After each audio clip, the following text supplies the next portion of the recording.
کلام امام الزمان علیہ الصلاۃ والسلام۔ میرا یہ مطلب ہرگز نہیں کہ مسلمان سست ہو جاویں۔ اسلام کسی کو سست نہیں بناتا، اپنی تجارتوں اور ملازمتوں میں بھی مصروف ہوں، مگر میں یہ نہیں پسند کرتا کہ خدا کے لیے ان کا کوئی وقت بھی خالی نہ ہو۔ ہاں، تجارت کے وقت پر تجارت کریں اور اللہ تعالیٰ کے خوف و خشیت کو اس وقت بھی مد نظر رکھیں تاکہ وہ تجارت بھی ان کی عبادت کا رنگ اختیار کر لے۔ نمازوں کے وقت پر نمازوں کو نہ چھوڑیں۔ ہر معاملے میں کوئی ہو، دین کو مقدم کریں۔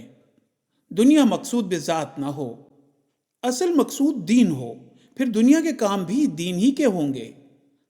صحابہ کرام کو دیکھو کہ انہوں نے مشکل سے مشکل وقت میں بھی خدا کو نہیں چھوڑا۔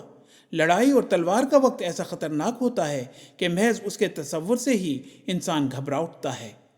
وہ وقت جبکہ جوش اور غضب کا وقت ہوتا ہے، ایسی حالت میں بھی وہ خدا سے غافل نہیں ہوئے، نمازوں کو نہیں چھوڑا، دعاؤں سے کام لیا۔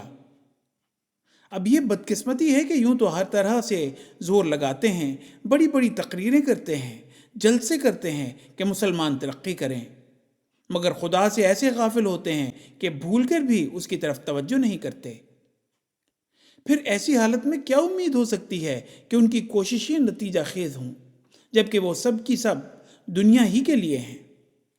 یاد رکھو، جب تک لا الہ الا اللہ دل و جگر میں سرایت نہ کرے اور وجود کے ذرے ذرے پر اسلام کی روشنی اور حکومت نہ ہو، کبھی ترقی نہ ہوگی۔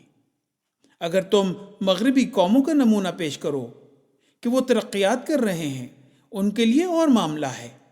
تم کو کتاب دی گئی ہے، تم پر حجت پوری ہو چکی ہے، ان کے لیے الگ معاملے اور مواخذے کا دن ہے۔